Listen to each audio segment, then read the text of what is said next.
본문 말씀 함께 봉독하고 말씀 나누도록 하겠습니다. 여호와께서 므낫세와 그의 백성에게 이르셨으나 그들이 듣지 아니하므로 여호와께서 아수르 왕의 군대 주의관들이 와서 치게 하시며 그들이 므낫세를 사로잡고 셋사슬로 결박하여 바벨론으로 끌고 간지라. 그가 환난을 당하여 그의 하나님 여호와께 간구하고 그의 조상들의 하나님 앞에 크게 겸손하여 기도하였으므로 하나님이 그의 기도를 받으시며 그의 간구를 들으시사 그가 예루살렘에 돌아와서 다시 왕위에 함께 하시매 므낫세가 그제서야 여호와께서 하나님이신 줄을 알았더라.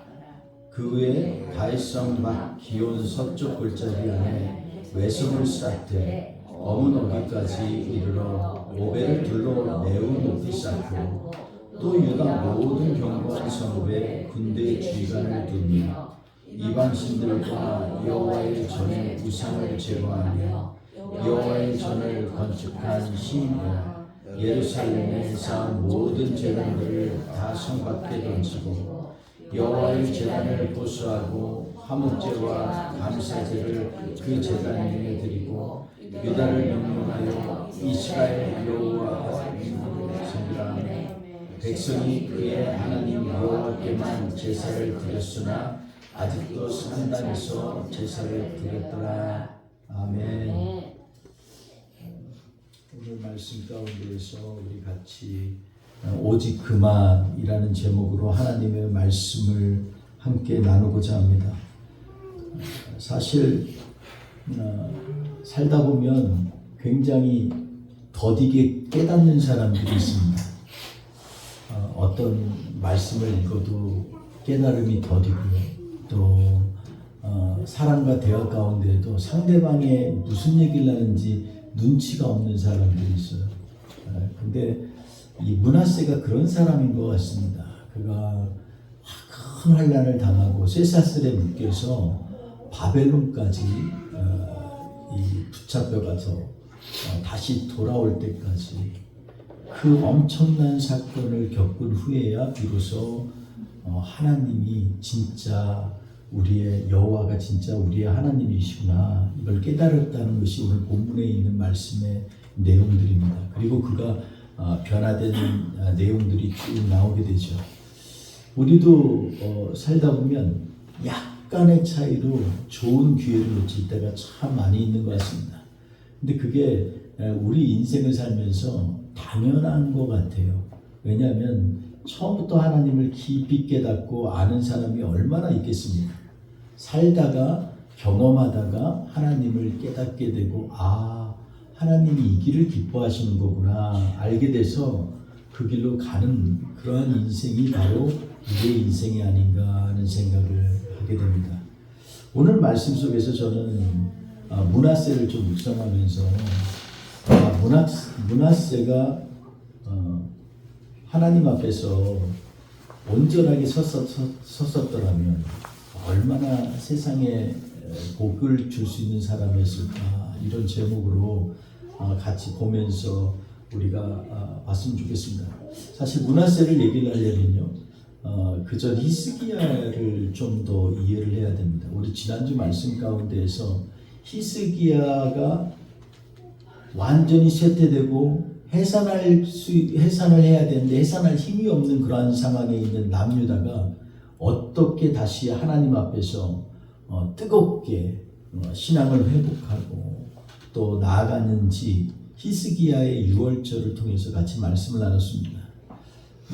앞으로 우리가 같이 묵상할 요시야 왕의 유월절이 사사기 시대 이후에 그런 유월절이 없었더라 할 정도로 대단한 유월절이었습니다. 그런데 굳이 히스기야가 했던 유월절과의 비교를 하다 보면 요시야는 율법책을 발견하고 오랜 동안 하나님의 말씀이 없는 시대를 살다가 성전 수리를 하고 성전에 있는 돈깨를 헌금을 계수하다가 거기서 이 율법책을 발견해서 그걸 낭독하고 거기서부터 옷을 찢고 회개하는 그런 역사가 일어났습니다. 우리가 지금 살면서 성경책이 너무 흔하죠. 그래서 성경책을 예배드리고 집에 가면 물론 던지진 않지만 한쪽에 놓고 먼지가 쌓일 때까지 있을 때가 많습니다. 월요일, 화요일 지나다 수요일쯤 한번 볼까? 뭐 이러는 그런 찔리는 그러한 일들도 어쩌다가 일어나게 됩니다. 그런데 1년도 아니고 2년도 아니고 므낫세가 55년을 통치했거든요. 55년 동안 우상만 섬기고 냅다 아세라 목상을 세우고 바알 주상을 만들고 제단을 만들고 1월 성신을 섬겼던 이 므낫세, 그것도 부족해서 자기의 자녀들까지 불 위에 던져서 인육 제사를 드렸던 그런 므낫세, 얼마나 그 삶이 하나님이 보시기에 역겹고 진노의 대상이었겠습니까? 그런데 이 므낫세를 보면서 오늘 본문 말씀에 우리에게 말씀해 주신 것은 아무리 악하고 죄악된 사람이라도 하나님 앞에 돌아오면 하나님이 회개를 받아주신다는 것입니다. 참 이게 미스터리예요. 내가 볼 때는 정말 눈에 뻔히 보이게 잘못한 게 한두 가지만 있어도 그 사람하고 인연을 끊을 것 같은 그러한 좁은 마음인데, 우리 하나님은 이 므낫세처럼 한두 달도 아니고 55년을 매일이 하나님 앞에서 범죄하다가 나중에 잠깐 회개한 건데 그 회개를 받으셨다는 것입니다. 저는 그러한 관점에서 몇 가지만 같이 봤으면 좋겠습니다. 히스기야를 제가 다시 한번 언급하는 이유는 히스기야와 므낫세가 공동으로 나라를 다스린 기간이 약 한 10년에서 12년 정도로 보고 있습니다.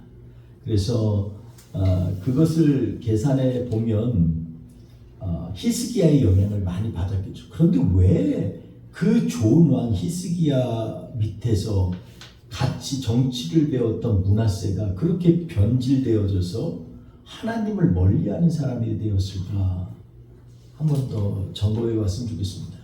우리 가운데 우리 자녀와의 관계, 또 우리가 영적 제자와의 관계도 바로 이런 문제들이 있지 않나 하는 생각이 듭니다. 의도는 다 선해요. 그런데 그 의도가 다른 사람들에게 이해되어지고 기꺼이 받아들이지 못한다면 그것은 선한 게 아니라 어쩌면 그 사람의 저주의 굴레가 될 수도 있다는 것을 오늘 므낫세를 통해서 다시 한번 보게 됩니다. 목사님들, 사도님들이 아무리 아이들을 말씀으로 훈육을 해도 그 아이들의 마음 속에 사랑의 감동이 없거나 자신을 포갑하는 그러한 모습을 비췄다거나 또는 마음에 우리가 부모로서 알지 못하는 상처를 받았다면 그런 부분들은 정말로 회복되기가 어렵고, 그것이 낳는 파장은요 우리가 생각하는 것보다도 광범위하고 한 사람뿐만 아니라 그 주변에 있는 사람까지도 힘들게 하는 그러한 문제가 될 수 있다는 것을 저는 오늘 므낫세를 통해서 다시 한번 보게 됩니다. 히스기야는 제단의 피로 주님 앞에 나아간 사람입니다.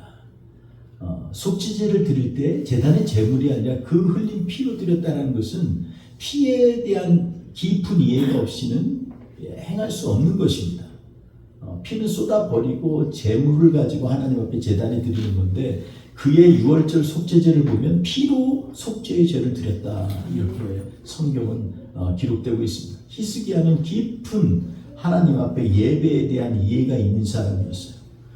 또 반면에 그는 여호와께 돌아오는 것이 얼마나 소중한 것인지 유월절에서 매번 해서 돌아오라 돌아오라 돌아오라 정말 뼈에 사무치게 외친 사람입니다.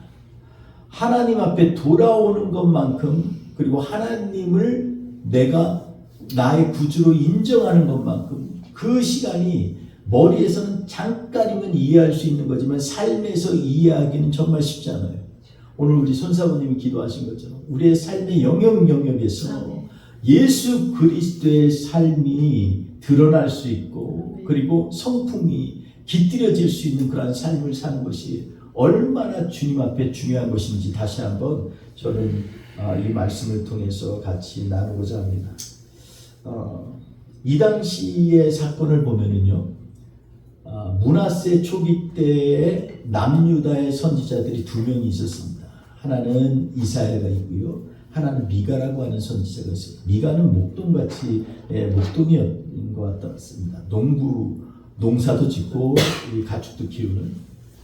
그는 그래서 짧은 언어와 어이지만 하나님 앞에 받은 그러한 선지자적인 그 말씀으로 강력하게 이스라엘을 채찍질하고 그리고 돌이키라고 그렇게 강하게 남을 했던 선지자입니다. 반면에 이사야는요, 왕족입니다.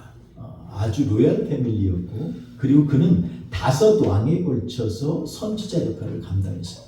우시야 때부터 시작해서 우시야 아들 요담의 아들 아하스, 그리고 우리가 나눴던 히스기야, 오늘 본문에 나오는 므낫세까지. 그래서 한편으로 이사야는요, 므낫세에게 이 톱질을 당해서 순교를 당한 선지자로도 전통으로 내려오는 그런 선지자입니다. 이러한 배경 가운데에서 이사야서를 보면 또 다른 느낌이 들게 됩니다. 이사야서 1장에 보면 그 당시의 상황에 대해서 얘기를 하고 있는데, 이사야서 1장 13절에 뭐라고 하냐면, 헛된 재물을 다시 가져오지 말라. 분양은 내가 가증히 여기는 바라. 월삭과 안식일과 대회로 모이는 것도 그러하니 성회를 아울러 악을 행하는 것을 내가 견디지 못하겠노라.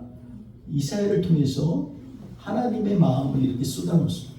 내가 도대체 견디지 못하겠다.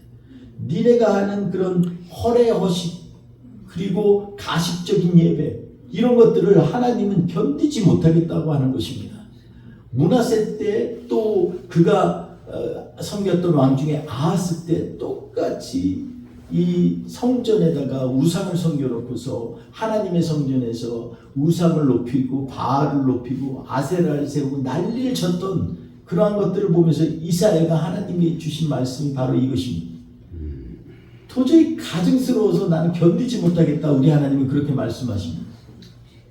하나님을 섬긴다고 하는 곳에서 하나님의 십계명이 우상을 섬기지 말라고 그렇게 말씀하셨는데, 우상을 갖다 놓고서 하나님의 대리적으로 만족을 채우는 그러한 유다 백성들을 보면서 하나님이 하시는 말씀입니다. 그 당시 사회상으로는 또 빈부격차가 엄청 컸던 것 같습니다. 그리고 그들의 그런 얼마나 사치스러운 장식들에 대해서 이렇게 나무라는지 보면 이사야서 3장에 쭉 나옵니다. 너희의 귀걸이, 코걸이, 너희의 목걸이, 손목걸이, 그리고 발목걸이까지, 그리고 속옷의 속주머니까지, 그 패션이 그 속주머니도 그렇게 따로 챙기는 것 같아요. 너무너무 많은 것들 장식을 하고서 나아가요. 난 그런 것들 다 뽑아버리겠다라고 하나님이 말씀하십니다. 반면에 먹을 걸 못 먹고 매 끼를 고통으로 보내는 수많은 백성들이 있었다는 것입니다. 빈부격차가 너무나 많고요. 그리고 잘 사는 사람은 모든 걸 다, 백도 한두 가지가 아니라 샤넬백, 에르메스, 제가 아는 거 몇 개 아니에요. 여러 가지.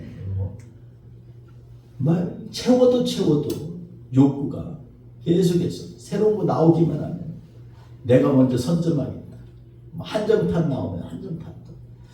이런 것들을 보면 이사야 시대 때 그런 삶을 정한 므낫세 때 시대가 우리 시대하고 별로 다른 것이 없다라는 생각이 듭니다. 너희는 미가서 3장에 보면 이렇게 말씀하고 계십니다.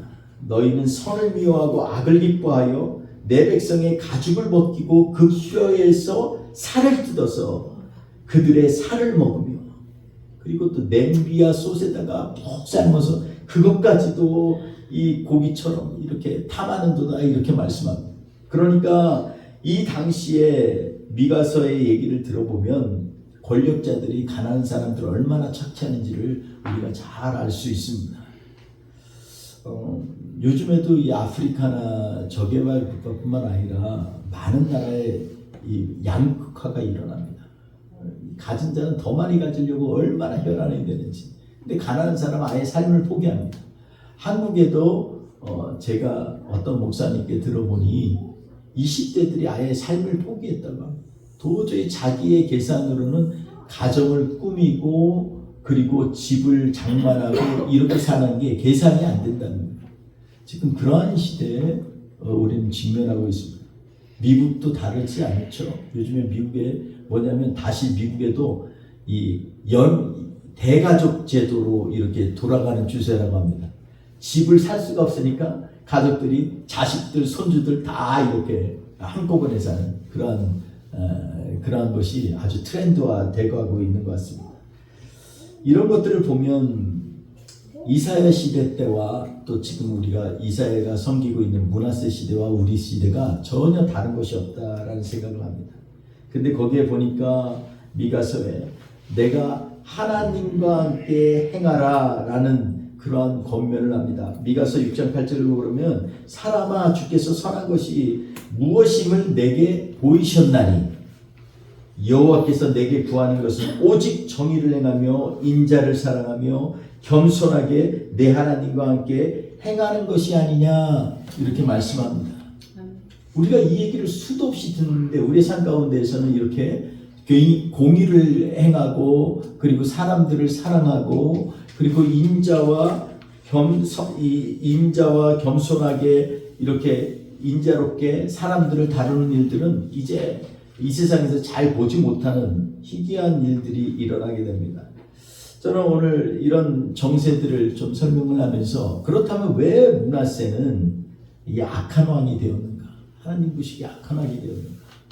왜 우리도 자칫 잘못하면 하나님을 섬긴다고 하면서도 악한 자리에 들어설 수밖에 없는가 하는 것입니다.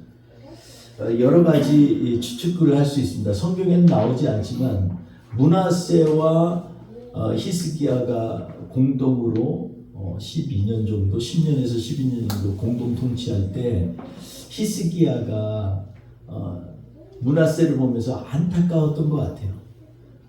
자기의 삶은 이제 한정이 되어 있어요. 하나님께서 15년을 갖다가 더 살게 해주셨어요. 근데 그 15년 동안 이제는 그대로 보냈다가는 지금 나라가 너무너무 위태한 거예요.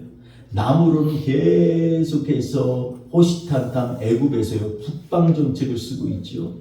아수르는요 이 바벨론을 지역을 포함해서 전 아수르 제국이 되어버렸습니다. 이제는 아수르의 영향권에 없는 나라가 하나도 없을 정도로 그만큼 강력합니다. 자꾸 서로 싸우고 전쟁하고 이런 것이 매번 일상이 되었어요. 지난주에도 우리가 한 10년 전에만 나올 뉴스면 아마 사회면 토픽으로 해서 이 신문의 일면에 한 일주일은 계속해서 지금까지 나올 만한 일들이 2건이나 터졌습니다. 하나는 네팔의 정부가 정복되어진 거죠. 완전히 뒤집어지고 수많은 사람 죽었어요. 그리고 수많은 사람의 사상자가 일어나고 이제는 나라가 혼란스러워서 더 이상 국가로서의 그런 자리를 유지하기가 어려운 상황이 와 있습니다. 근데 네팔이라는 곳이요 보면 북으로는 중국이 있고 남쪽으로는 네팔 남부 쪽으로는 바로 인도와 접경 지역을 맞대고 있습니다. 제가 10월 달에 우리 비할에 가서 남부 네팔에 있는 목회자들도 여러 명이 와서 같이 성경 공부를 하기로 했는데 지금 이 네팔이 회복 불능이라고 합니다. 어떻게 될지 모른다. 근데 옛날 같으면 요때다 싶어서 중국 정부가 지금 집권당이었던 지금은 이제 전복됐지만 그 당이 공산당이니까 얼른 와가지고 네팔을 차지할 마음도 있었을 거예요. 근데 요즘에 이 미국의 정책 때문에 인도하고 중국이 화해 모드인데 이 일 때문에 서로 전투하면 중국은 엄청난 피해를 받을 것 같으니까 지금 아무것도 못하고 그냥 보고만 있는 겁니다. 그런 상황에서 속으로 내심 다들 계속해서 네팔을 갖다가 인도 영향권으로 중국에서는 중국의 영향권 얼마나 격동의 세월을 보내고 있는지 알 수 없어요. 그뿐만입니까? 3억이나 되는 대국, 인구가 3억이나 되고 있는 대국인 인도네시아 전역에서 데모가 일어나서 지금 난리도 아닙니다. 국회를 뭐 해산한다는 뭐 이런 얘기까지 나올 정도로 정말 이 인도네시아 전역이 난리가 아니에요. 이런 일들은요 옛날 같으면은 정말 억소리가 나는 일입니다. 그런데 지금은요 너무 자연스러워요. 왜냐하면 그만큼 큰 전쟁들이 여기저기 너무나 많기 때문에 그렇습니다. 이런 가운데에서 이 므낫세를 향한 히스기야의 마음은 되게 조급하지 않았을까요? 공동통치하면서 아마 매일마다 보고해라. 너 이렇게 하면 안 된다. 네가 왕의 자격이 있느냐. 정말 히스기야는 그 사랑하는 아들을 위해서 닥달을 했을 거예요. 아빠한테 혼나는 많은 자식들의 입장에서 보면 이게 공감이 될 수가 있어요. 나도 므낫세처럼 튕겨져 나갈 것 같은데. 근데 또 히스기야의 입장에서 보면 아들을 사랑하기 때문에 이 나라가 안정되기 위해서 아들을 좀 강하게 키우고 싶지 않았나 싶어요. 그래서 오히려 하나님은 15년의 삶의 시간을 허락하셨지만 히스기야는 이 시간 동안에 그가 행한 일들을 보면은요 결국은 이스라엘이 점점점 어려워지는 방향으로 가고 있습니다. 거기다가 우리가 알고 있다시피 히스기야의 4년까지 전체 남유다의 개혁이 일어나고 북이스라엘이 아수르에 함락되니까 사람들이 난민이 엄청 몰려들었어요. 그래서 북이스라엘에 있는 사람들이 예루살렘과 남유다 지역으로 돌아와서 사는 사람들이 많았단 말이에요. 근데 그 사람들의 대부분은요 송아지 우상을 섬기던 사람들이었어요. 단과 베델에 있는 송아지를 섬기면서 그게 여호와인 줄 알고 있었어요. 그러다 예루살렘에 몇백 년 만에 와 보니 그게 아니었거든요. 거기에서 혼돈이 일어납니다. 어떤 사람들은 회개하고 돌아오는 사람이 있는가 하면 어떤 사람들은 자기 나름대로 하나님을 섬기는 거예요. 이름은 여호와인데 실제에 자기들이 섬기는 것은 뚜렷하게 금송아지 우상을 섬기고 있는 것입니다. 우리 현재도 우리 교회 안에서도 이름은 우리가 여호와 하나님을 섬기는데 내면을 보면 그 안에서 물질의 복을 원하고 자녀가 잘 되는 걸 원하고 장수의 복을 원하고 건강의 복을 원하고 여러 가지 다양한 방면으로 여호와 하나님만을 섬기는 것이 아니라 다른 것들로 눈에 보이고 가득 채워지는 그러한 삶을 살고 있는 것은 아닌가 하는 생각을 합니다. 그래서 아마도 되게 초조하게 이 공동연치를 끝냈을 거예요. 왜냐하면 사람들은 아무리 나이가 먹어도 내가 앞으로 몇 년 살 거다 이게 딱 정해지지 않는 이상 긴장감이 없어요. 난 속으로는 자기도 모르게 좀 더 살겠지, 좀 더 누리겠지 이렇게 생각합니다. 그런데 히스기야만큼은 딱 15년을 하나님이 정해주셨어요. 우리가 하나님의 징조는요 뚫어져라 보지 않으면 징조인지 몰라요. 여러분 엘리야가 마지막 때 다시 하나님을 만났을 때 어떻게 만났어요? 세밀한 음성 가운데 하나님을 만났어요. 커다란 번개 치는데도 하나님이 계시지 아니하고 땅이 흔들리는 곳에도 하나님이 계시지 아니하고 세밀한 음성 가운데 엘리야를 부를 때 그때 하나님을 만났어요. 다시. 여러분 예수님이 이사야서에 설명한 것처럼 한 여인이 아이를 낳으리니 그 이름을 임마누엘이라 하리라. 이것이 징조가 너희에게 징조가 되리라 할 때 이걸 징조로 하는 것은요 그 당시 사람들 입장에서 보면 이게 무슨 징조예요? 여자가 아이 낳는 거 당연하죠. 그러나 이것을 하나님의 말씀 가운데서 뚫어져라 곱씹고 다시 한번 보게 될 때 우리 삶 가운데 하나님의 사인이 보게 됩니다. 저도 살다 보니까 하나님이 사인을 주셨는데 그냥 넘어가서 그것을 놓친 경우가 여러 번 있는 것 같아요. 우리 인생 가운데 안 그런 사람들이 있을까요? 하나님은 하나님이 사인을 주셨는데 우리가 그것을 깨닫지 못하고 깨어있지 못해서 다른 길로 가는 경향이 얼마나 많을까요? 그러니까 우리가 하나님 앞에서는요 크게 깨달아야 합니다. 깨어져야 되고 그리고 우리가 두 눈을 부릅떠서 하나님의 말씀을 주목해야 하나님께서 우리에게 하시는 말씀을 이해할 수가 있는 거예요. 오늘 그런 관점에서 보면 이 므낫세는 참 더딘 사람입니다. 그가 12살에 공동 히스기야와 공동 통치를 한 게 약 BC 696년 정도로 추정을 해요. 그리고 므낫세가 바벨론 지역으로 끌려갔다는데 바벨론에 의해서 포로가 된 게 아니라요. 아시리아에 의해서 포로가 됐어요. 아시리아가 바벨론 지역을 완전히 장악한 게 이 인문학적으로 기록 역사에 보면 BC 686년 정도로 이렇게 648년 정도로 봅니다. 그러니까 므낫세가 이 계산을 해보면 BC 696년에 통치를 시작해서 12살인데 648년 하면 대략 한 60세 정도 됐을 때 바벨론 지역으로 잡혀간 거예요. 그 전까지는 자기 멋대로 자기가 생각할 때 아버지에 대한 반발인지 아니면 대중들의 그런 수많은 혼합주의 속에서 나라를 다스리려고 하다 보니까 여기저기 우상 세워서 하는지는 모르지만 그러다가 하나님 앞에 수많은 선지자들을 보내서 경고를 했는데 그걸 듣지 않고 막 때리고 죽이고 했어요. 그 가운데 이사야도 톱으로 잘라 죽였어요. 얼마나 이사야 소리가 듣기 싫었으면 그냥 죽인 것도 아니고 톱으로 잘라서 잔인하게 죽였어요. 성경에서 보면 이 므낫세는 그렇게 악한 왕이었습니다. 그럼에도 불구하고 늦지막히 60세 때 그가 번쩍 깨달은 거예요. 손에 발에 착고를 차고 그리고 바벨론에 끌려가서 있을 때 얼마나 있었지는 모르지만 많이 있었던 건 아닌 것 같아요. 거기서 성경은 뭐라냐면 그가 크게 겸비하여 이렇게 얘기합니다. 12절에 보면 오늘 본문 말씀을 보면 그가 환난을 당했을 때 하나님 앞에 크게 겸손하여 겸비하여 이렇게 얘기합니다. 환난을 당하면 어떤 사람들은요 되게 환난에 대해서 환난 당한 거에 대해서 원망의 소리를 내는 사람들이 있는가 하면 하나님 앞에서 회개하고 주께로 돌아오는 사람들이 있어요. 그런 관점에서 보면 므낫세는 하나님 앞에 은혜를 받은 사람입니다. 그리고 그가 기도하여서 하나님 앞에 이 응답을 받았다 이렇게 얘기하고 있습니다.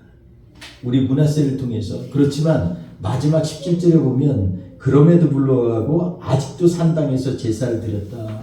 하나님께만 예배를 드렸는데 아직도 산당에서 제사를 드린 그러한 민족으로 그러한 상황으로 므낫세의 시기를 얘기를 합니다. 므낫세가 아무리 뒤집어질 만큼 회개하고 하나님 앞에 똑바로 살려고 해도 이미 허물어진 하나님 앞에 제단을 다시 수축한다는 거 쉽지 않습니다. 그래서 예배는요 몇 달 좀 느슨하게 드리고 나면 그 다음에 다시 뜨겁게 예배 드리기가 얼마나 어려운지 알 수 없어요. 우리가 하나님 앞에서 그럼에도 불구하고 하나님이 원하시는 자를 므낫세를 통해서 세 가지만 보겠습니다. 하나는 크게 겸손하였다라는 것입니다. 하나님을 회개하는 사람들을 용서해 주신 하나님. 그 하나님 앞에 우리가 자복하며 나아가는 것 정말로 중요합니다. 13절에 보면 그는 간구하며 기도하였더라 이렇게 말합니다. 그 얘기는 뭐냐면 그리고 하나님이 그의 기도를 들으셨다 이렇게 말씀합니다. 아무리 죄악된 인간이라도 하나님 앞에 기도하면은요 하나님은요 그를 긍휼히 여기시고 용서해 주시는 하나님이십니다.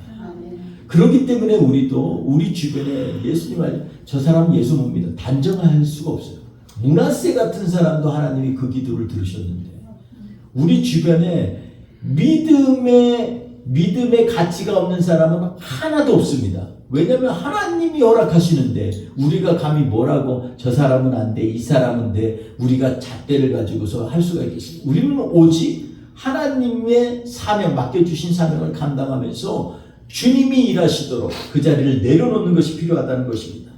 마지막 하나는 뭐냐면 그제서야 여호와께서 하나님이신 줄 알았더라 깨달았다는 것입니다. 여러분 깨달은 사람에게는요 삶의 변화가 일어나게 됩니다. 덜 깨달았기 때문에 우리의 삶의 변화가 없어요. 그냥 예수님이 우리를 위해서 십자가에 죽으셨어 깨닫긴 하는데 이것이 몸에 뼈저리게 깨닫지 아니하면요 생활이 변화가 없습니다.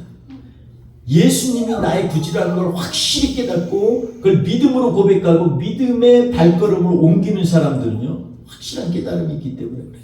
아, 주님 아니면 안 되겠구나. 이 세상 살아보니 정말 내 힘으로 사는 게 아니구나. 이걸 깨닫게 되는 것입니다. 사랑하는 성도 여러분, 오늘 저는 오직 하나님께만 예배드리는 므낫세의 삶을 우리가 므낫세 시대의 사람이라면 상상도 할 수 없겠죠. 근데 하나님이 그렇게 만드셨다는 거예요. 요즘에 우리 생활 가운데도 주변에도 저 사람은 하나님을 믿을 수 없어. 저 사람 저렇게 죄짓고서 무슨 하나님. 우리는 그렇게 생각할지 모르지만 하나님은요, 그 영을 보시는 하나님이십니다. 하나님 앞에서 우리의 죄악과 흉악한 범죄자의 죄악이 우리가 볼 때는 엄청 큰 것 같지만 하나님이 보실 때는 모두가 다 죄인이죠. 그렇기 때문에 우리가 판단하고 정죄하지 말고 하나님 앞에 내려놓고 주님께서 일하시도록 주님 앞에 나의 기도를 드리고 나의 생각을 드리는 것 정말로 중요하다고 성경은 말씀하고 있습니다. 결론을 맺겠습니다. 우리 오늘 이 역대하 33장의 말씀 가운데 우리는 과연 므낫세보다 얼마나 나은 삶을 살고 있을까요? 혹여 우리도 므낫세와 같은 그러한 유혹이나 아니면 또 하고자 하는 그런 욕망이나 이런 것 때문에 하나님보다 다른 것들을 섬기는 삶을 살고 있는 그러한 모양들이 조금이나마 있다면 우리도 오늘 므낫세처럼 하나님 앞에서 다시 한번 크게 겸손해져서 나는 아무것도 아닙니다. 무익한 종입니다. 아버지만 영광 받아주세요. 이러한 삶으로 다시 한번 회개하는 놀라운 역사가 일어나길 원합니다. 내 중심이 아니라 우리를 구원하신 예수 그리스도와 우리 하나님 아버지 중심으로 우리의 인생을 터닝할 필요가 있습니다. 그리고 기도와 간구를 끊이지 않아야 돼요. 우리가 할 수 있는 건요, 기도와 간구입니다. 하나님이 들으실 때까지 기도하는 사람, 그 사람을 통해서 하나님은 세계를 움직이시고 우리의 삶에 역사하신 하나님으로 자리 잡으십니다. 그리고 하나님을 향한 깨달음이 결국은 므낫세로 하여금 그의 삶의 마지막 인생 몇 년 안 되지만 완전히 그전과 다른 인생으로 변화받는 놀라운 역사가 일어납니다. 우리의 삶이 그리스도 안에서 변화받아 새롭게 되는 삶, 로마서 12장 2절 말씀처럼 하나님이 기뻐하시는 산제사 드리는 예배인 줄 믿습니다. 우리의 예배가 전식으로 하나님 앞에서 매주마다 매일마다 날마다 새롭게 되어져서 오직 하나님만이 우리의 삶을 주관하시고 이끄시는 우리의 하나님 되시기를 우리가 소원하면서 이 한 주 사시기를 주의 이름으로 축원드리겠습니다. 기도하겠습니다. 이 시간 기도할 때 우리 한 번 더 주님께서 주신 사명 감당하지 못하고 그렇게 살 때가 많습니다. 내가 다른 곳에서 나의 기쁨을 찾을 때도 많이 있습니다. 주님, 이 시간에 다시 한번 고백하오니 주님만이 우리의 기쁨이 되게 하여 주시옵소서. 우리의 삶의 목적이 하나님을 영화롭게 하고 하나님을 기뻐하는 것에 중점을 두게 하여 주시옵소서. 세상이 너무나 악합니다. 주님, 너무나 많은 예상치 못한 일들이 많이 일어나고 또 이렇게 전혀 예상치 못한 기후와 그리고 많은 재앙들이 일어나고 있습니다.